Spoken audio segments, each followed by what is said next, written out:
ये अब तीसरी क्लास है फिजिक्स की। The acceleration of an electron due to the mutual acceleration between the electron and a proton when they are 1.6 angstrom apart is. यहाँ पर क्या है कि हमें दूरी दी हुई है, आर दी हुई है और हमें एक्सेलरेशन पूछ रहा है। हमें पता है एफ़ क्या होता है, एफ़ इज इक्वल टू में के या 1/4 Q1 Q2 बटे में आर स्क्वायर होता है। यहाँ क्यू हमारा इलेक्ट्रॉन प्रोटॉन है, हम उसको बस इलेक्ट्रॉन का ही मान उसका मान लेंगे, आवेश का ही 1.6 गुणा 10⁻19 होता है इलेक्ट्रॉन प्रोटॉन इन सब का आवेश। और उसको गुणा जब हम कर देंगे किससे, 9 × 10⁻9 यानी कि उसके के से। और हमें क्या देखा, आर दे रखा है एम स्ट्रॉन्ग में, यानी 10⁻10 भी हमें लगाना है। और फिर हम एक्सलरेशन के लिए क्या करेंगे, F is equal to M में होता है तो ए हमारा क्या हो जाएगा, एफ बटे में एम हो जाएगा। तो हम ये सब करके ए एक्सलरेशन हमारा आ जाएगा और एम याद रहे मान हम इलेक्ट्रॉन का 9 × 10⁻31 रखेंगे। एक समान यूनिफॉर्म विद्युत क्षेत्र में हाँ रखे क्षेत्र में द्विध्रुव पर नेट फोर्स जो है शून्य होता है। कब, जब यूनिफॉर्म जो है हमारा विद्युत क्षेत्र है तो उसमें जो एक द्विध्रुव है, आवेश जो हमारा आपस में द्विध्रुव बन रहा है वो क्या होता है हमारा, उस पे जो फोर्स लगता है वो ज़ीरो होता है, लेकिन जो टॉर्क होता है वो शून्य नहीं होता है। लेकिन अगर एक समान ना हो, नॉन यूनिफॉर्म हो, तो इस तरफ अगर मान लो लग रहा है तो यह इस तरफ लगने पर क्या होता है, जो ई है विद्युत क्षेत्र है वो आगे की तरफ डिक्रीज हो रहा है और पीछे क्या है, इंक्रीज है। ठीक है ना। तो पीछे की तरफ जो क्यू ई1 हमने जिसे माना है वो बड़ा होगा, है ना, प्लस का क्यू। और जो क्यू ई2 है वो क्या होगा, छोटा होगा। ठीक है ना, आगे की तरफ से। तो यहाँ पर जो दिशा होगी वो कैसे जाएगी, पीछे की तरफ, राइट की तरफ जा रही है, राइट की तरफ द्विध्रुव आगे जाएगा। ठीक है ना। तो ये इसकी दिशा क्या हो जाएगी, पीछे की तरफ। और यहाँ पर पोटेंशियल एनर्जी पूछा है, देखो जब जो हमारी क्या है, मूव हो रही है कोई वस्तु, है ना, तो उसमें काइनेटिक एनर्जी है। तो काइनेटिक एनर्जी जो होता है उल्टा होता है हमारा किसके, पोटेंशियल एनर्जी के। तो काइनेटिक एनर्जी यहाँ बढ़ रही है तो पोटेंशियल एनर्जी क्या होगी, कम होगी। तो क्या हम कहेंगे कि द्विध्रुव जो है राइट की तरफ जा रही है इसकी डायरेक्शन, और पोटेंशियल एनर्जी कम हो रही है और काइनेटिक एनर्जी बढ़ रही है। एक लघु द्विध्रुव है, शॉर्ट डाइपोल है, तो उसके लिए जो द्विध्रुव निकालने का जो फॉर्मूला है, जो विभव है वो क्या होता है, वो होता है v इज इक्वल टू में के पी बटे में आर स्क्वायर। जैसे कि हम v निकालते थे किसी पथ में और इन सब में विभव, तो वो हमारा क्या होता था, v इज इक्वल टू में के और q बटे में आर होता था ना, आर स्क्वायर होता था। तो यहाँ भी वही चीज़ है। और e के लिए हम क्या कर देते, e के लिए हम आर स्क्वायर कर देते थे। ठीक है ना। तो अब हमारा सवाल है कि सामान्य बिंदु आवेश पर क्या होगा, तो वो हमारा क्या हो जाता है, वी इज इक्वल टू के पी बटे में आर होगा। अगर मान लो आर जो है बहुत बहुत बड़ा हो ए से, उसकी जो दूरी है आप आपस में आवेश जो द्विध्रुव है उससे बहुत ज़्यादा जो दूरी है वो दूर दे रखी हो, तो यहाँ पर हम पी की दूरी दूर देंगे तो हम यहाँ पर v इज इक्वल टू के पी बटे में आर स्क्वायर। अगर सामान्य है, जैसे यहाँ पर दे रखा है द इलेक्ट्रिक पोटेंशियल इन 10⁻2 विभव में हमें निकालना है एट पॉइंट पी पर due to the dipole is. तो डाइपोल से हमारा पी पॉइंट पे क्या हमारा विभव पोटेंशियल लग रहा है, तो उसके लिए हम देखें यहाँ पर जो हमारा आर है ना वो बहुत सामान्य है, यानी कि छोटा नहीं है ए से, जो हमारी ये दो 2 हमारी जो दूरी है वो। तो हम यहाँ पर क्या लगा देंगे, हम यहाँ पर सामान्य वाला v इज इक्वल टू में के पी बटे में आर लगा देंगे। तो इन दोनों को आपस में कैसे करेंगे, देखो यहाँ पर जो आर है वो क्या है, दूरी पी से देखनी है हमें। तो पी से यहाँ पर जो माइनस क्यू से जो दूरी है पी तक वो है 8 और जो हमारा प्लस क्यू के लिए वो है 2 सेंटीमीटर। जब 5 से 3 हो जाएगा माइनस तो हमारा कितना आ जाएगा, 2। तो 2 सेंटीमीटर इसके, 8 सेंटीमीटर इसके, और ये सेंटीमीटर से मीटर बदलना पड़ेगा। 100 से हम भाग लगाएंगे और फिर ये हमारा v जो है प्लस माइनस करके आ जाएगा इन दोनों का जो पोटेंशियल डिफरेंस है। ठीक है ना। आगे सवाल हमारा क्या है, एक खोखले बेलन के भीतर जो है क्यू कूलाम का आवेश रखा है। यदि इसके वक्र पृष्ठ बी से संबंध विद्युत फ्लक्स का मान वीएम की इकाई फ्लक्स में हो तो समतल पृष्ठ ए से संबंध फ्लक्स का मान वीएम की इकाई क्या होगी। हमें क्या दे रखा है, बी का जो है वो दे रखा है फ्लक्स, वो क्या है, फाई है। ठीक है ना। और फ्लक्स क्या होता है, हमें फ्लक्स निकालने क्यू बटे में एप्सिलॉन नॉट करना होता है, ये टोटल के लिए आ जाएगा। और यहाँ पर हमें क्या दे रखा है, क्यू ए और क्यू बी और क्यू सी, ये सब एक इसमें है, एक बेलन में है। अब बेलन में ए और सी हम समान मान लेंगे और बी इस तरफ है, ठीक है ना। तो इन तीनों के हमें एक फ्लक्स निकालना है, तो इन तीनों को प्लस कर देंगे और ये टोटल किसके क्यू बटे में एप्सिलॉन नॉट के है। और ए और सी जो होंगे आपस में बराबर है और हमें ए के लिए पूछ रहा है, तो ये 2a हो जाएगा और इज इक्वल टू में क्या हो जाएगा क्यू बटे में एप्सिलॉन नॉट माइनस का फ्लक्स, ठीक है ना। अब क्यू एक फ्लक्स ए को निकालना है तो हम 2 को दर भेज देंगे तो ये डिवाइड में चला जाएगा। ई के लिए मैंने फिर अब यहाँ बता रहा हूँ कि ई के लिए क्या कि क्यू बटे में आर स्क्वायर होता है और वी के लिए जो पूरा मतलब वी समान होता है, लेकिन ई जो होता है वो बदल जाता है हमारा अंदर जाते जब हम खोखले गोले के अंदर जाते हैं, लेकिन जब हम ठोस में देखते हैं तो वो भी बराबर एक तरह से कह सकते हो। और सबसे ज़्यादा जो विद्युत क्षेत्र है वो कब होगा, जब हम गोले के कहाँ पर होंगे, त्रिज्या पर होंगे, ठीक है, उसके सरकमफ्रेंस पर। और जैसे जैसे बाहर जाते रहे वो कम होता रहेगा क्योंकि आर जो हमारा बढ़ता रहेगा, ठीक है ना। और सबसे ज़्यादा कहाँ होगा, कैपिटल आर पे। यदि आर त्रिज्या का एक चालक गोला आवेशित है तो गोले के अंदर केंद्र से आर दूरी और आर जो है बड़ी है कैपिटल आर से, यानी कि बाहर रखा हुआ है हमारा एक गोले मतलब चालक। विद्युत क्षेत्र का मान क्या होगा, हमें विद्युत क्षेत्र का मान निकालना है और v हमें दे रखा है। v किसके बराबर हो जाएगा, यानी कि हमारा v इज इक्वल टू में के क्यू बटे में कैपिटल आर किसके बराबर है, v के। तो हम v को बराबर किसके कर सकते हैं, हम v को के क्यू को बराबर क्या कर सकते हैं, वी आर कर सकते हैं। अब इसका मान हम कहाँ रख सकते हैं, देखो इज इक्वल टू में क्या होता है के क्यू बटे में आर स्क्वायर होता है और ये आर बाहर के लिए है, तो हमारा यहाँ आवेश आएगा किसके बराबर आ जाएगा, वो आ जाएगा के क्यू की वैल्यू हम यहाँ रख देंगे वी आर, तो ये हो जाएगा E is equal to V R बटे में आर स्क्वायर के। 4 पॉइंट दिए गए हैं, minus Q minus small Q, 2 small Q और 2 प्लस का 2 capital Q R place 1 at each corner of the square. The relation between plus Q capital Q और small Q के बीच में हमने potential at the centre of the square 0 दे रखा है, तो हमें इन सब के बीच में रिलेशन बताना है, यानी कि क्यू और क्यू कैपिटल क्यू और स्मॉल क्यू के बीच में रिलेशन बताना है, ये कैसे मतलब होंगे आपस में बराबर। तो ये एक डब्बा है, स्क्वायर है और उनके चारों कोनों पर हम ये आवेश रख देंगे लगातार और बीच में जो है पोटेंशियल डिफरेंस 0 दे रखा है और इनकी बीच की लंबाई दूरी कितनी हो जाएगी, सबकी समान होगी क्योंकि बीच में 0 है, तो एक्स एक्स एक्स मान लेंगे। तो हम यहाँ पर v इज इक्वल टू में किसके बराबर कर देंगे इन सबको, के क्यू बटे में आर के। तो यहाँ पर आर हमारा x है और सबको आपस में प्लस माइनस के हिसाब से जोड़ देंगे और ये सब बराबर किसके होंगे, 0 के होंगे। तो हम कैपिटल क्यू और स्मॉल क्यू को हम बराबर इस तरह कर लेंगे। अब देखो भाई, जब हम धारा एक सर्किट देखते हैं उसमें एक छोटी लाइन होती है, एक बड़ी लाइन, तो वो उसमें जो हमारा जो धारा होती है ना वो किस तरह बहेगी, ये जो सर्किट है उसकी बैटरी मान लो, तो ये बैटरी पॉजिटिव वाली बड़ी होती है, नेगेटिव वाली छोटी होती है। तो ये जो धारा बहेगी ना ये पॉजिटिव से बहेगी, ठीक है ना। तो ये सीधे इस तरफ दिशा में बहेगी और अगर इस तरफ हो तो उस तरफ दिशा में बहेगी। और इन दोनों में से ये जो टर्मिनल है ना, यानी पॉजिटिव टर्मिनल से बहती है। अब इन दोनों में मान लो क्या हो जाए, आपस में दो हमारी जो है बैटरियां आ जाए सामने और वो भी पॉजिटिव पॉजिटिव टर्मिनल आपस में हो, तो जो ज़्यादा वाली होगी ना बैटरी, वो जिसका वोल्टेज ज़्यादा होगा वो बहेगी, है ना। मान लो इस फर्स्ट वाली का ज़्यादा है तो वो इधर बहे, अगर सेकंड वाली का तो उस तरफ बहेगी। करंट धारा का परिपथ में एक है तो रेसिस्टेंट क्या हो जाए, मान लो करंट जो है एक ही सर्किट में ऐसे से घूम रहा है, एक ही करंट घूम रहा है, वो बटा नहीं है, तो वो सीरीज़ में रेसिस्टेंस जोड़ा जाएगा। लेकिन अगर करंट जा रहा है और वो बढ़ गया भागों में, तो यहाँ पर जिस जिस जगह में बटा है तो वो जो रेसिस्टेंट होंगे वो सब क्या होंगे, पैरेलल में जोड़े जाएंगे। आगे है the magnitude and direction of the circuit in the following circuit is. अब यहाँ पर हमें मैग्नीट्यूड बताना है और डायरेक्शन बतानी है, ठीक है, करंट की। तो current I is equal to V बटे में आर होता है। वी हमें यहाँ पर देख रहे हैं, देख सकते हैं 10 है और 5 है, तो ये दोनों माइनस हो जाएंगे क्योंकि प्लस प्लस आपस में ये टर्मिनल लगे हुए हैं। तो ये 5 हमारा क्या हो जाएगा, वोल्टेज आ जाएगा। और आई के लिए हम आर भी निकालना पड़ेगा। अब आर के लिए देखो ये दिशा किस तरफ होगी, ये 10 वाली जीती तो इस तरफ से बहेगी। अब ये एक ही सर्किट में धारा बह रही है तो ये सब रेशनल जुड़ जाएंगे, 7 1 8 और 2 10 हो जाएगा। तो 5 बटे में 10 क्या हो जाएगा, 0.1 हमारा क्या हो जाएगा, धारा हो जाएगी। और इसमें जो है इसकी दिशा क्या हो जा रही है, ए से बी की तरफ जा रही है, ठीक है ना।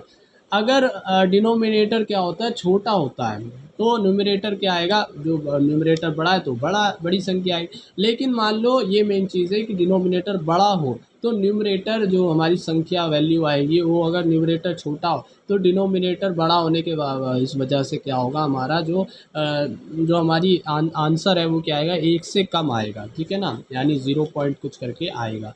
आर पैरेलल कैसे जोड़ते हैं हम, R1 गुणा R2 या R3 करके बटे में R1 प्लस R2 या प्लस R3 करके हम इस तरह आर पैरेलल को जोड़ते हैं। सीरीज में तो R1 प्लस R2 इस तरह से जोड़ते हैं। अगर कैपेसिटर हमारा हो, है ना, वो पैरेलल में हो तो सीरीज में हो, सीरीज का उल्टा होता है ना आर का, तो वो कैपेसिटर के लिए क्या हो जाएगा, यही हो जाएगा सीरीज के लिए C1 गुणा C2 बटे में C1 प्लस C2।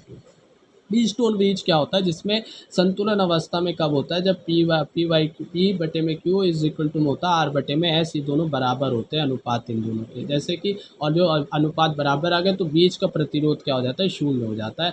जैसे the current passing through the battery in the civil circuit is, यहाँ पर करंट निकालना है, यानी आई निकालना, I is equal to V बटे में आर होता है, वी हमें यहाँ पर दिया गया है जो कि 5 है, और इस तरफ ऐसे बह रही है। अब यहाँ पर बीच में एक 20 टोन ब्रिज देखो, शायद हो सकता है, कैसे हम पता लगाएंगे, 5 बटे में 2.5 और 3 बटे में 1.5 करके देखेंगे बराबर आ रहा है, हाँ बराबर आ रहा है, तो यहाँ पर जो बीच का जो रेजिस्टेंट है वो कट जाएगा, 20 टोन ब्रिज कहलाएगा।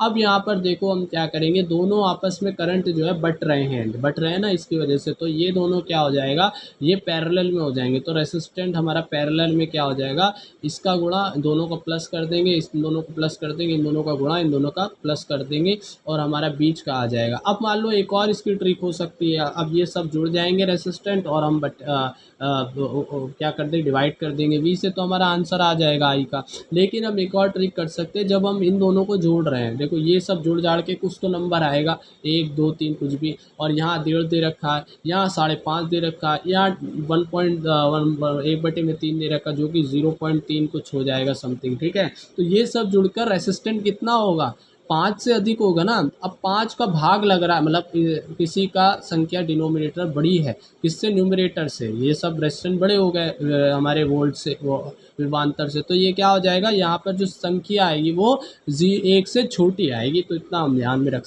के हम ऑप्शन लगा सकते हैं। लेकिन हम सॉल्व भी इस तरह कर सकते हैं, लेकिन एग्ज़ाम में हम क्या करेंगे, जो मतलब कि जो हम ऑप्शन देखेंगे जो 1 से छोटा है, यानी पॉइंट में, तो हम उसे लगा देंगे, अगर एक वो अकेला हुआ तो। अब हमें पता है कि रो इज इक्वल टू में क्या आता है, आर ए बटे में एल होता है, तो आर हम कैसे निकाल सकते हैं, आर इज इक्वल टू में हो जाएगा हमारा रो एल बटे में ए, यानी कि आर जो है वो समानुपाती किसके होता है, एल के होता है। यूनिफॉर्म यानी कि तार जो होगा वो किसके होगा, एल के बराबर होता है, ठीक है, ये हम कह सकते हैं। तो एल निकाल लिया तो आर निकाल लिया, हम ऐसा कह सकते हैं, ठीक है। जैसे कि एक रिंग है, उसमें दो हमने क्या दिए, करंट दे रहे हैं ए और बी पॉइंट पर, ठीक है। देखो यहाँ लिखा है कि रिंग के ए बी पॉइंट में सप्लाई देने पर रिंग 2 हिस्से में बढ़ जाती है, ये चीज़ याद रखना है, एक L1 में बढ़ जाएगी, एक L2 में बढ़ जाएगी, जब हम 2 पॉइंट पर करंट सप्लाई करेंगे, ठीक है। तो अब यहाँ पर सवाल है, अब यहाँ पर जो वो हो जाएगा रेसिस्टेंट, वो भी क्या हो जाएगा, पैरेलल हो जाएगा, क्योंकि यहाँ पर 2 करंट आपस में बढ़ गए हैं, एक L1 में एक करंट। अगर हम रेसिस्टेंस निकाल लें तो हम यहाँ पर L1 L2 भी बता सकते हैं, क्योंकि ये समानुपाती किसकी होती है, R के ही L। A ring is made of a wire having a resistance R not 12 ओम, यानी कि एक पूरी जो वायर है, रिंग है, उसका रेजिस्टेंस दे रखा है। फाइंड द पॉइंट ए और B are as show in the figure at which are current carrying conductor should be connected so that the resistance R of the sub circuit between this point is equal to R/3 और ओम, यानी कि ये कह रहा है कि ये दो ए और बी पर कितना करंट जो है वो हो रहा है, रेजिस्टेंट लग रहा है, और L1 और L2, यानी हमें रेसिस्टेंट बताना है जो कि 8/3 के बराबर हो, ठीक है। पहले तो हम कह देंगे कि ये जो R टोटल है ना, उसको हम कैसे लिख सकते हैं, उसको हम लिख सकते हैं, ये एक तो X1 है, X है, ठीक है, L1 बराबर X कर सकते हैं, और L2 जो होगा वो किसके बराबर हो जाएगा, 12 माइनस X के हम कर सकते हैं, ठीक है। अब R नेट हम कैसे निकालेंगे, पैरेलल में तो दोनों का गुणा बट्टे में प्लस हो जाएंगी। अब यहाँ पर ये किसके बराबर है, 8/3 के बराबर है। तब जब इन दोनों को कटेंगे पिटेंगे, और जब ये एक क्या बन जाएगा, द्विघात समीकरण बन जाएगा। द्विघात समीकरण हम कैसे करेंगे, यहाँ पर क्या आ रहा है, यहाँ पर 12x आ रहा है, 12x को 32 हमें बनाना है मल्टीप्लाई करके।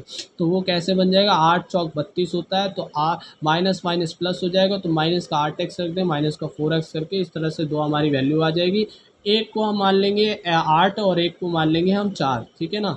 ये दो वैल्यू आई है, तो हम इसको एक को 4 एक को 8 मानकर यहाँ रख देंगे, तो L1 बटे में L2 क्या हो जाएगा हमारा, 1 बटे में 2 आंसर आएगा। V इज इक्वल टू में क्या होता है, IR होता है। अब मान लो एक पूरा सर्किट सीधा सीधा हमें दे दिया, उसमें V पूछ रहा है, तो V A बराबर V भी हमें निकालना है, ठीक है।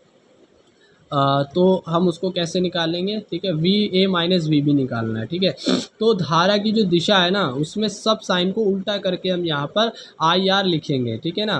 वी क्या होता है, वी इक्वल आई आर होता है। तो आई जो है हमारा वी ए जो है ना, वो तो वी हो गया, माइनस का यहाँ पर आई दे रखा है 2, और आर हमारा जो प्लस में वो भी माइनस में हो, नहीं सबको, अच्छा प्लस माइनस, चलो ये तो माइनस ही आएगा, सिर्फ धारा को माइनस करना है, धारा को, सॉरी, सिर्फ धारा को माइनस करना है, रेसिस्टेंट को नहीं। तो यहाँ पर धारा माइनस की हो जाएगी 2, और फिर आगे गुणा में आर हो जाएगा, और फिर जो धारा है यहाँ पर, धारा नहीं है वोल्टेज, ये 3 भी ये प्लस में, तो ये माइनस हो जाएगा, वोल्टेज भी माइनस में होगा, और यहाँ पर रेसिस्टेंट तो ऐसे ही रहेगा, और अच्छा माइनस का आई आर,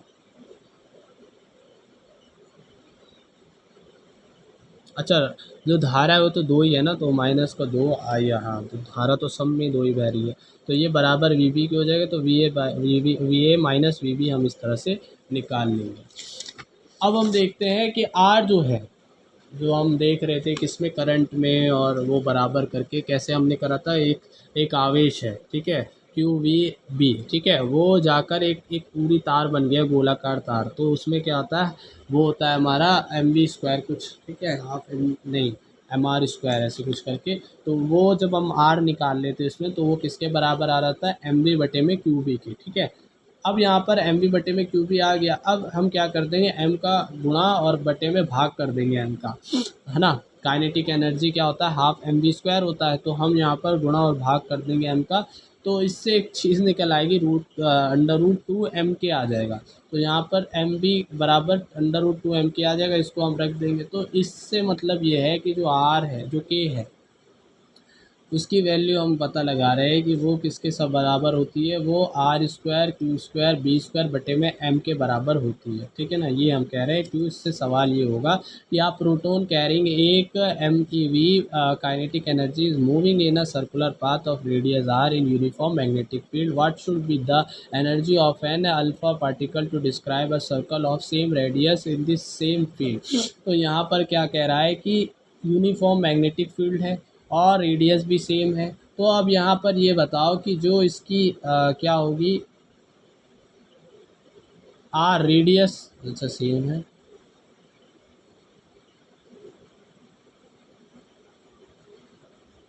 क्या फिर निकालना है इसमें, काइनेटिक एनर्जी पूछ रहा है क्या, अच्छा तो ये पूछ रहा है काइनेटिक एनर्जी जो होगी वो क्या होगी। तो काइनेटिक एनर्जी के जो होगी वो हमारी किसके बराबर कहलाएगी, आर और बी तो हमारा सेम है, ठीक है। तो ये हमारी हो जाएगी बराबर ई स्क्वायर या के क्यू स्क्वायर बटे में एम, इलेक्ट्रॉन है तो ई स्क्वायर हो जाएगा। तो यहाँ पर भी वही बात है, ठीक है, अल्फ़ा पार्टिकल है, ठीक है, ठीक है, वही हम ई स्क्वायर ही मान लेंगे दोनों को, ठीक है। तो यहाँ पर जो अल्फ़ा पार्टिकल है उसके लिए क्या हो जाएगा, 2 ई स्क्वायर हो जाएगा, 2 ज़्यादा गुण बड़ा हो जाएगा, ठीक है। और यहाँ पर उसके लिए जो होता है वो मान भी ज़्यादा होता है, 4 होता है उसका। तो यहाँ पर वैल्यू रखने पर ये 4 ई स्क्वायर हो जाएगा बटे में 4 एम आ जाएगा, और 4 से 4 कट जाएगा, ई स्क्वायर बाई एम। यानी कि एक अगर समान जो है मैग्नेटिक फील्ड हो, समान जो है इसकी त्रिज्या हो, तो उसमें जो अल्फ़ा और इलेक्ट्रॉन होते हैं वो बराबर होते हैं, उसका जो काइनेटिक एनर्जी होती है वो बराबर ही होगी, ठीक है। F M is equal to में क्या होता है हमारा, जब मैग्नेटिक फील्ड के निकालते हैं फोर्स, तो Q V B sine theta होता है, ठीक है। और अगर मान लो बिना विक्षेपित हुए कोई जो है वस्तु सीधी निकल जाती है, तो यहाँ पर जो लंबवत होता है, यानी कि यहाँ पर जो कण है वो बिना विक्षेपित हुए सीधा गुजर जाता है, तो यहाँ पर जो वो था साइन थीटा था वो क्या था, लंबवत था, 90 डिग्री था। तो यहाँ पर वही चीज़ हुई कि यहाँ पर सबसे मैक्सिमम क्यू वी बी होगा। और एफ ई जो है हमारा क्या है, वो किसके उसमें, विद्युत क्षेत्र के उस पे, तो क्यू ई हो जाएगा हमारा, ठीक है। तो इन दोनों को आपस में बराबर कर देंगे तो हमारा क्या हो जाएगा, प्लस करके भी ऐसे कर सकते हैं, तो वो वी इज इक्वल टू में ई बाई बी हो जाएगा, ठीक है। अब एक इलेक्ट्रॉन है, उसका द्रव्यमान इतना है, आवेश इतना है, जो कि उसकी चार्ज सी बाय 100 है, कि चार्ज से गतिमान है, इसे 9 गुणा 10⁻⁴ जो चुंबकीय क्षेत्र परिमाण वाले एक चुंबकीय क्षेत्र बी में इसकी गति की दिशा के लंबवत प्रक्षेपित किया जाता है। हम चुंबकीय क्षेत्र के साथ एक समान विद्युत क्षेत्र ई इस प्रकार लगाना चाहते हैं कि इलेक्ट्रॉन अपने पथ से विक्षेपित ना हो, तब प्रकाश की चाल हमें अच्छा देखो, विक्षेपित ना हो, इससे हमें पता लगा है कि साइन जो होगा वो 90 डिग्री होगा, यानी 1 हो जाएगा, यानी कि हमारा क्यू वी भी माना जाएगा। और ये बराबर हमें जब हम कर देंगे किसके, क्यू ई के, क्योंकि यहाँ पर हमें क्या दिया गया, विद्युत क्षेत्र पूछ रहा है, तो विद्युत क्षेत्र ई इज इक्वल टू में हमारा क्या हो जाएगा, क्यू से क्यू कट जाएगा, वी भी हो जाएगा हमारा, ठीक है। वी और वी हमारा क्या, प्रकाश की चाल 3/100 दे रखी है, और 3 गुणा 10⁸ क्योंकि सी बाय 100 थी, और गुणा में बी हमारा 9 गुणा 10⁻⁴ दे रखा है, तो हमारा आंसर इस तरह आ जाएगा। और ये परपेंडिकुलर में होगा क्योंकि यहाँ पर विक्षेपित ना हो दिखा है, ठीक है। अब यहाँ पर देखो एक तार है, उसमें से हम जब करंट प्रवाह करते हैं तो उसमें क्या होता है, आवेश जो मैग्नेटिक फील्ड है वो बनती है, ठीक है। तो मैग्नेटिक फील्ड बनती है, तो उससे क्या होता है कि एक मैग्नेटिक फील्ड से हमारी डायरेक्शन बन जाती है, एक नॉर्थ और एक साउथ की, ठीक है। अब नॉर्थ साउथ जब भी एक डायरेक्शन बन गई तो ये एक वस्तु बार मैग्नेट कहलाती है, ठीक है, सॉलिनॉइड बार मैग्नेट कह लो। तो इसका जो मैग्नेटिक फील्ड है वो होता है एम इज इक्वल टू में आई ए होता है, और जब हम फेरों की संख्या बढ़ा देते हैं तो वो एन आई ए हो जाता है। और यहाँ पर जब हम उसको उल्टा करते हैं, एस से एस जोड़ेंगे एन से एन, तो वो टॉर्क जो होगा वो घूम के दोबारा एस हो जाएगा, और ये ज़बरदस्ती का होगा। संतुलन अवस्था क्या होती है, एस से एन जुड़ता है, नॉर्थ से साउथ और साउथ से नॉर्थ जुड़ता है, तो इसमें जो थीटा होता है वो ज़ीरो होता है, क्योंकि 180 अब मान लो थीटा ज़ीरो, अब इसको 180 डिग्री घुमा दिया जाए, कॉस 180 मानिए, कॉस ज़ीरो तो हमारे क्या होता है 1 होता है, तो ये संतुलन अवस्था है, ठीक है। लेकिन हम मान लो इसको 180 घुमा दे ज़बरदस्ती, तो यहाँ पर टॉर्क लगेगा, और हमें बल लगाना पड़ेगा टॉर्क के विरुद्ध। टॉर्क तो क्या होता है कि वो अपनी मूल अवस्था में आना चाहता है, ठीक है, घूमने नहीं देता है, ये वाला बल होता है, घूम रही है तो घूमने देता है। तो यहाँ पर बल लगाना पड़ेगा टॉर्क के विरुद्ध, जब हम स्थिति बदलेंगे तो यहाँ पर इसकी स्थिति ऊर्जा बदलेगी। स्थिति ऊर्जा क्या होती है हमारी, U is equal to minus का the M B cos theta होती है, ठीक है। तो यहाँ पर एम बी कॉस थीटा जब हम लगाएंगे, ठीक है, तो माइनस का एम बी कॉस थीटा है, तो कॉस थीटा पहले तो जब स्थाई थी u1 तो उसके लिए तो ज़ीरो हो जाएगा, यानी कि माइनस का एम बी हो जाएगा। लेकिन u2 के लिए कॉस 180 जब हम घुमा रहे हैं उसको बाद में, तो वो हो जाएगा माइनस का, और माइनस प्लस हो जाएगा, प्लस का एम बी हो जाएगा, माइनस का 1 होता है कॉस 180। तो यहाँ पर जब हम डब्लू निकालेंगे कार्य, वो क्या होता है, डेल्टा यू होता है, u2 माइनस u1 हो जाएगा। तो u2 हमारा क्या है, हमारा प्लस का एम बी है, और u1 क्या है हमारा माइनस, और माइनस का एम बी है तो प्लस हो जाएगा, यानी कि 2 एम बी हमारा जो वर्क है वो आएगा। और हमें पता है वर्क इज इक्वल टू में क्या होता है, किसी मैग्नेटिक उस पर काम करने के लिए, देखो M is equal to N I होता है, ठीक है। तो यहाँ पर हम एम बी लिखा हुआ है, तो एम की जगह हम यहाँ पर एन आई ए लिख देंगे, और बी तो हमारा बी है ही जो चुंबकीय क्षेत्र है, ठीक है। तो यहाँ पर इसको 2 से गुणा भी हो रहा है, तो 2 से गुणा हो जाएगा, यानी कि यहाँ पर जब हम 180 घुमा देते हैं तो ये हमारा कार्य करना पड़ता है 2 NI A B। अब काई क्या होता है, काई वो चीज़ होती है जो पदार्थ का वे गुण होता है जो बताता है कि पदार्थ कितनी आसानी से चुंबक बन सकता है, ठीक है ना। और इसका जो हमारा जो आपेक्षिक चुंबकीय प्रवृत्ति है, ठीक है, यानी कि जो हवा में जो है उसको जब हम प्लस कर देंगे काई से, तो वो हमारी क्या कहलाती है, वो आपेक्षिक चुंबकीय प्रवृत्ति एम आर कहलाती है। तो ये इसका प्लस करना पड़ता है, क्यों, क्योंकि हमें पारगम्यता निकालनी पड़ती है। पारगम्यता क्या होती है, वास्तविक क्षमता होती है किसी माध्यम की, तो उसमें हम प्लस करते हैं किसको, 1 को काई से, तो हमारा एम आर बनता है, और एम आर का गुणा करते हैं एम नॉट, यानी कि हम जो हमें निकालनी है क्या बोलते हैं, किसी पदार्थ की जो एक मान लो उसका जो नेतांक है वो शायद मान लो, जैसे कि यहाँ पर दे रखा है चुंबकीय प्रवृत्ति शायद बोलते हैं, नहीं नहीं नहीं, चुंबकीय प्रवृत्ति तो इससे कोई बोलते हैं, काई कोई यहाँ पर क्या बोलते हैं इसे, चुंबकीय क्षेत्र बोलते हैं क्या, म्यू नॉट दिया होता है, ये एक तरह का नेतांक। जैसे कि यहाँ क्वेश्चन है कि 599 चुंबकीय प्रवृत्ति सस्केप्टिबिलिटी वाली एक लोहे की छड़ को 1200 AM-1 के एक चुंबकीय क्षेत्र में रखा जाता है। 1200 यानी कि चुंबकीय क्षेत्र में इसको रखेंगे तो ये चुंबक बनेगा। चुंबकीय क्षेत्र हमें दे रखा है, ठीक है, और प्रवृत्ति दे रखी है। छड़ के पदार्थ की पारगम्यता है, यहाँ पर म्यू पूछी है, तो म्यू क्या होता है, म्यू आर गुणा में म्यू नॉट होता है। म्यू नॉट दे रखा है, म्यू आर कैसे बनाएंगे, 1 + 599 हो जाएगा, तो ये हमारा म्यू आर बन जाएगा 600। तो 600 का गुणा इससे कर देंगे तो हमारा म्यू आ जाएगा। ईएमएफ क्या होता है हमारा, माइनस का डेल्टा फ्लक्स बटे में डेल्टा टी हम कह सकते हैं, या ये माइनस जो है ये हमारा बस दिशा को दिखाता है, ठीक है ना, एक साइंटिस्ट ने दिया था। और ये हमारा फ्लक्स जो है वो क्या होता है, NBA cos थीटा होता है, NBA cos थीटा, इस चीज़ को याद रखना है। आगे है इसका क्वेश्चन, 0.05 मीटर स्क्वायर प्रभावी क्षेत्र वाली 800 फेरे की एक कुंडली को 5 × 10⁻5 जो हमारे चुंबकीय क्षेत्र के एक चुंबकीय क्षेत्र के लंबवत रखा गया है। जब कुंडली के तल को इतने सेकंड में इसकी किसी भी समतलीय अक्ष के परितः 90 डिग्री घुमाया जाता है तो कुंडली में प्रेरित विद्युत वाहक बल क्या होगा। पहले तो हमने क्या करा, पहले वो मूल अवस्था में है, यानी कि जो हमारी ईएमएफ है ना, वो डेल्टा फाई बटे में डेल्टा टी को जब हम जो हमारा फाई फ्लक्स है वो जब हम निकालेंगे, है ना, तो वो हमारा NBA cos थीटा होता है, तो वो cos थीटा मूल अवस्था में 0 होता है, तो 0 1 हो जाएगा, तो ये हमारी मूल अवस्था आ जाएगी 200 गुणा में 10⁻5 कह सकते हैं। और जब हम इसको 90 डिग्री घुमा देते हैं तो cos 90 जब हम दूसरा फ्लक्स निकालेंगे इसका तो वो हो जाएगी हमारी 0.02। 90 क्या होता है, cos 90 0 होता है, तो ये 0 ही कहलाएगी ना, हाँ 0 कहलाएगी ये दूसरी की, ठीक है ना।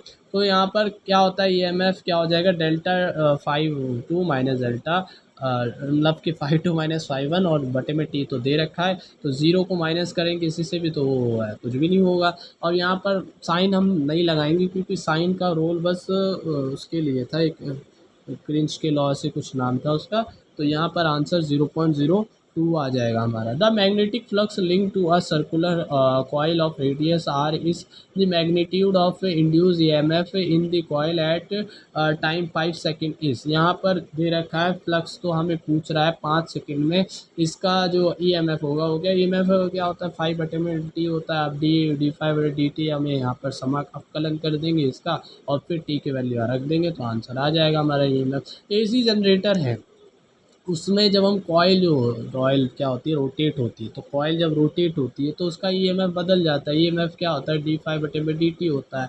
तो फ्लक्स जो होता है वो होता है BA cos थीटा होता है, NBA cos थीटा भी कह सकते हैं। तो यहाँ पर NBA क्या हो जाएगा, cos थीटा जो होता है ओमेगा टी हो जाता है, क्या हो जाता है, ओमेगा टी होता है। और जब हम इसका अवकलन करते थे, ओमेगा टी याद रखना, ठीक है, तो इसका अवकलन करते हैं तो BA तो हमारा क्या है, वो एक नियतांक है, माइनस का BA हम कह सकते हैं क्योंकि वहाँ पर बोला ना इससे आता है साइन, ठीक है, दिशा बताने के लिए। तो यहाँ पर कॉस का क्या माइनस का साइन होता है, ओमेगा हो जाएगा, टी हो जाएगा और ओमेगा टी का ओमेगा हो जाएगा।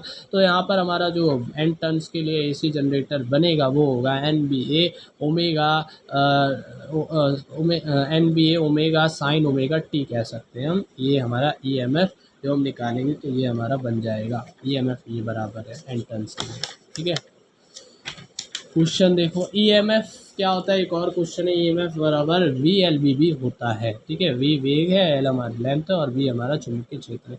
घुमाने पर एक रॉड पर जब हम ये घुमा रहे हैं तो ये ईएमएफ क्या हो जाएगा, ये हो जाएगा V का ओमेगा हो जाएगा और हाफ भी आएगा, हाफ B और V का ओमेगा और L क्या हो जाएगा, स्क्वायर हो जाएगा, half B omega L square होता है हमारा जब रॉड घूम रही है। जैसे कि यहाँ क्वेश्चन है कि एक गोला है, उसमें क्या है भाई, मूल उससे क्या है, इतनी सारी जो है एक तीलियाँ गई हैं आपस में और ये तीलियाँ एक तरह का क्या है, एक सर्किट है, ठीक है। तो यहाँ पर ईएमएफ क्या होगा, देखो यहाँ पर जो सभी जो तीलियाँ हैं वो पैरेलल कॉम्बिनेशन में है, तो पूरे सर्किट का ईएमएफ क्या होगा, एक सिंगल जो सेल है, तीली है, उसके ईएमएफ के बराबर होगा। तो एक का निकाल लिया वो सब के बराबर कहलाएगा क्योंकि सब पैरेलल में है। एक पहिए जिसमें देखो 20 धात्विक तीलियाँ हैं और प्रत्येक की लंबाई 1 मीटर है कि को 0.4 गॉस के चुंबकीय क्षेत्र के लंबवत एक तल में 120 RPM की चाल से घुमाया जाता है। पहिए के धुरे यानी एक्सल और रिम माध्यम के बीच प्रेरित विद्युत वाहक बल होगा। यहाँ पर देखो 20 ले लिया, तो यहाँ पर सभी पैरेलल में, और सभी पैरेलल में तो एक का ईएमएफ निकाल लिया, तो सबका निकाल लिया। और यहाँ पर गॉस का दिया हुआ है, तो हम उसको क्या कर देंगे, पहले एक जो हमारा टेस्ला बराबर 10⁻4 गॉस होता है, तो यहाँ पर एक गॉस किसके बराबर है, 10⁻4 टेस्ला की, तो इसका गुणा कर 10⁻4 से, तो हमारा ये आ जाएगा 0.4 टेस्ला चुंबकीय क्षेत्र। और हमारा आरपीएम दिया गया है, ओमेगा, ओमेगा निकालना है। और ईएमएफ तो हमें बताया था half B omega L square होता है। तो यहाँ पर हम क्या करेंगे, जो हमारा ओमेगा है ना, वो कैसे निकलेगा, वो होता है हमारा 2 पाई फ्रीक्वेंसी एफ होता है। फ्रीक्वेंसी हम कैसे निकालेंगे, फ्रीक्वेंसी के लिए हम सेकंड निकालना पड़ेगा। यहाँ पर मिनट के लिए दिए गए 120/60 गुणा में 60 हो जाएगा, तो 2 आरपीएस हमारी फ्रीक्वेंसी आ जाएगी। इसको गुणा 2 पाई से कर दे तो 4 पाई हमारा आ जाएगा ओमेगा। अब हमें ओमेगा यहाँ रख देंगे, बी हम रख देंगे, एल हमें दे रखा है 1 मीटर, वो रख देंगे, तो हमारा आंसर आराम से आ जाएगा। एक कैपेसिटर जो होता है वो इस तरह दर्शाया जाता है, जो ऐसे और ऐसे ऐसे लिखा होता है। और जब हम इंडक्टर की बात करते हैं, और वो इस तरह दिखाया जाता है, ठीक है। तो एक कैपेसिटर ऐसे ऐसे और एक इंडक्टर ऐसे ऐसे, ये दोनों जो होता है वो क्या होता है, हमारे रेसिस्टेंट होते हैं, ठीक है ना। जैसे अब अगर हम बात करें एक किसमें, आर सी, हाँ ऐसे कुछ था, एल सी आर पथ जिसमें एसी करंट पे लगता है, तो उसमें क्या होता है, जो उन सब का प्रतिबाधा होती है वो बराबर है, एक्स बराबर किसके हो जाता है, √r² plus X L minus X C का होल ट्वाइस हमारा रहता है, ठीक है ना। और जब ये दोनों क्या इस किस में होता है, अनुनाद में होते हैं, तो ये ज़ीरो हो जाता है। एक्स एल देखो वो क्या होता है, एक्स एल का फॉर्मूला होता है 2 पाई एफ एल, यानी 2 पाई फ्रीक्वेंसी और उसकी जो एल है वो गुणा, ठीक है ना, जो रेसिस्टेंट है। अब यहाँ पर एक्सएल तो समानुपाती किसके, फ्रीक्वेंसी के, लेकिन यहाँ पर जो एक्सी है वो व्युत्क्रमानुपाती होता है 1/2 पाई हमारा एक्स, नहीं हमारा फ्रीक्वेंसी और सी। क्यों, क्योंकि देखो बस ये है एक्स, जो हमारा क्या इंडक्टर है वो समानुपाती होता है फ्रीक्वेंसी का, और जो हमारा कैपेसिटर है वो व्युत्क्रमानुपाती होता है। अगर हाई फ्रीक्वेंसी हमें दे रखा है तो इसका मतलब होता है अनंत, क्या होता है, अनंत। तो अनंत पर क्या होता है, हमारा जो एक्सएल है वो किसके समानुपाती है, एफ के। अनंत फ्रीक्वेंसी पर क्या हो जाएगा, ये भी अनंत हो जाएगा, एल। तो अनंत हो जाएगा, तो यहाँ पर जो रेसिस्टेंट है वो कितना हो जाएगा, बहुत हाई लगेगा। अब हाई लगेगा तो उसमें करंट ही पास नहीं होगा, तो करंट पास नहीं होगा तो वो तार खुल जाएंगे, तार का कोई काम ही नहीं, क्योंकि वहाँ पर धारा ही नहीं बह रही है, तो ये हो जाएगा। उसका प्रतिरोध भी हम मानेंगे ही नहीं, क्योंकि धारा ही नहीं बह रही है। अब यहाँ पर एक्सी जो हम देखें वो तो व्युत्क्रमानुपाती है, तो व्युत्क्रमानुपाती अगर हाई फ्रीक्वेंसी दे रखी है तो हमारा 1/अनंत क्या होता है, ज़ीरो हो जाता है। तो ज़ीरो हो जाएगा तो यहाँ पर कोई रेजिस्टेंट ही नहीं लगेगा, रेजिस्टेंट ही तो नहीं लगेगा तो यहाँ पर धारा आराम से बहेगी। तो धारा को हम क्या कर देंगे, ये एक तरह का तार बन जाएगा, कॉमन तार हम इसे बना लेंगे, इसका कोई काम नहीं रह जाएगा।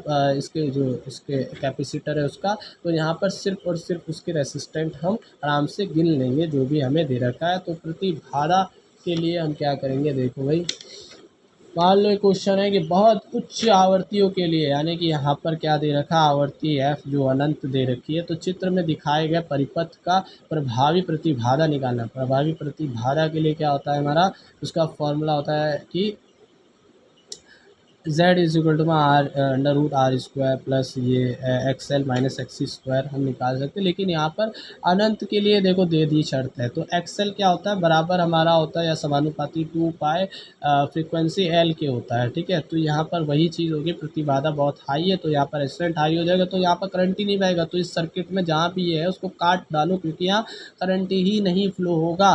तो 1 mH में दे रखा है और यहाँ पर 2 mH दे रखा है, तो इसको काट डालो, और इसका जो रेजिस्टेंट है उसमें भाई करंट ही नहीं पाएगा, बहेगा तो रेजिस्टेंट को क्यों गिना जाएगा, तो उसको भी काट डालो। अब यहाँ पर जब प्रतिरोध एक्सी है, देखो यहाँ पर दे रखा है 1 माइक्रोफेरेड और 2 माइक्रोफेरेड, तो ये हमारा गिना जाएगा। क्यों, क्योंकि यहाँ पर व्युत्क्रमानुपाती है, तो ये ज़ीरो के बराबर मान जाएगा। एक सिंपल हम इसको तार बना देंगे, तो हम सिर्फ किसको गिनेंगे, यहाँ पर सर्किट में जब धारा बहेगी तो हमारा 1 और ये 2 हमारे क्या नहीं गिने जाएंगे प्रतिरोध, तो हमारा 3 प्रतिरोध आएगा इस सर्किट से। एलसीआर ये फिर हमने देखा फॉर्मूला। 10 ओमेगा क्या होता है, फेज एंगल जिसे हम 10 फ्लक्स जिसे हम बोल रहे हैं, वो क्या होता है हमारा फेज एंगल होता है, जो कि एक्सी बटे में आर होता है। और इसके लिए हम एक्सएल बटे में आर भी निकाल सकते हैं। और अगर ये दोनों बराबर आ जाए तो यहाँ पर समझो रेजोनेंस हो रही है, ठीक है ना, ये दोनों रेजोनेंस में है, ये ज़ीरो हो जाएंगे दोनों।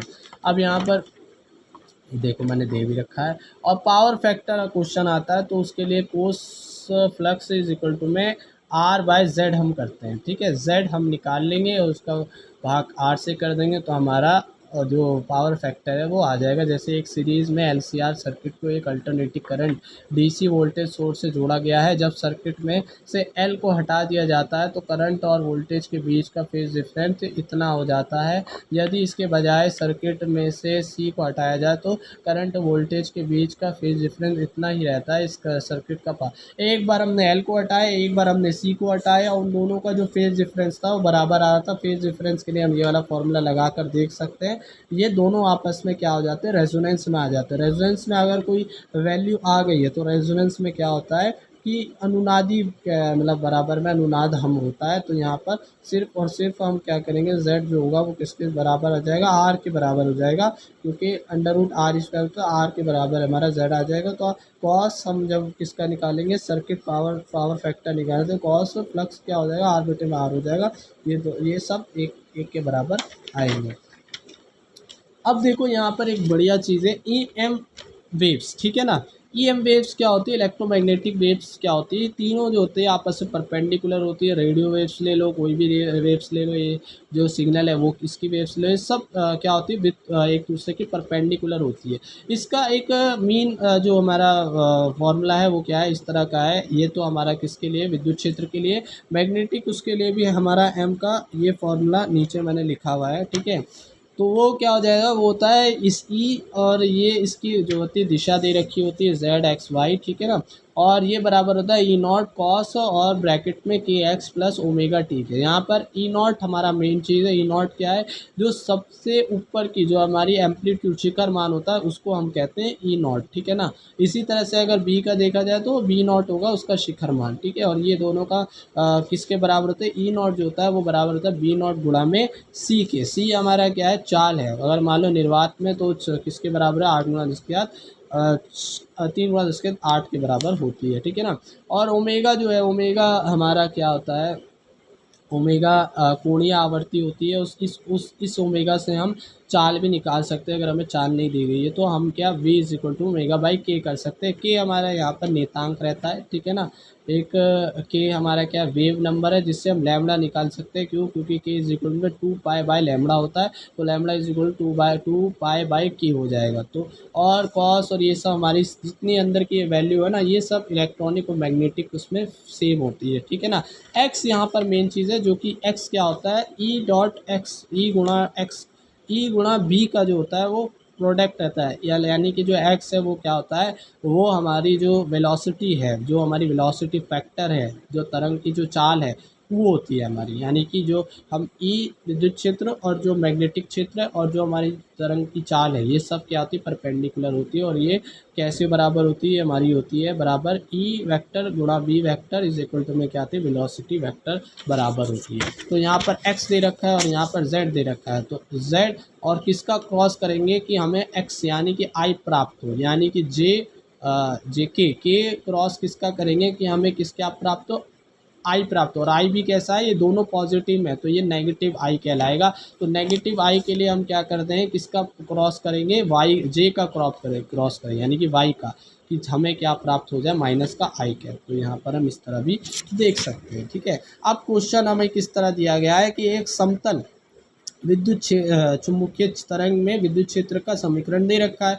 अब इसके ठीक साथ चलने वाली चुम्बकीय क्षेत्र का सही समीकरण बताओ। तो इस चुम्बकीय क्षेत्र का इसको इससे बनाना है। तो ई जेड दे रखा है, तो जेड और यहाँ एक्स दे रखा है। सबसे पहले हम क्या कर देंगे कि हमें पता है ई क्रॉस बी क्या होता है, बी होता है। तो हम के यहाँ पर दे रखा है जेड मतलब के कैप, तो हम बी कैप कौन सा रखेंगे कि माइनस का आई कैप आए, क्योंकि दोनों तरफ प्लस है तो माइनस कहलाएगा। तो यहाँ पर जे हम रखेंगे, ये जे यानी कि वाई होगी इसकी दिशा, बी वाई। तो इससे हमारे ऑप्शन एलिमिनेट हो जाएंगे।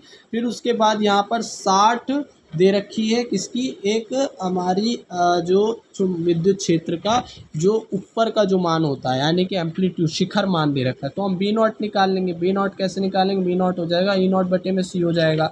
सी हमें नहीं दे रखा है तो वो भी निकाल सकते हैं। वो हम कैसे निकालेंगे, omega V is equal omega by क्या होता है हमारा के होता है। तो ओमेगा हमारा क्या है 1.5 गुणा 9 है, बटे में के हमारा 5 हो जाएगा।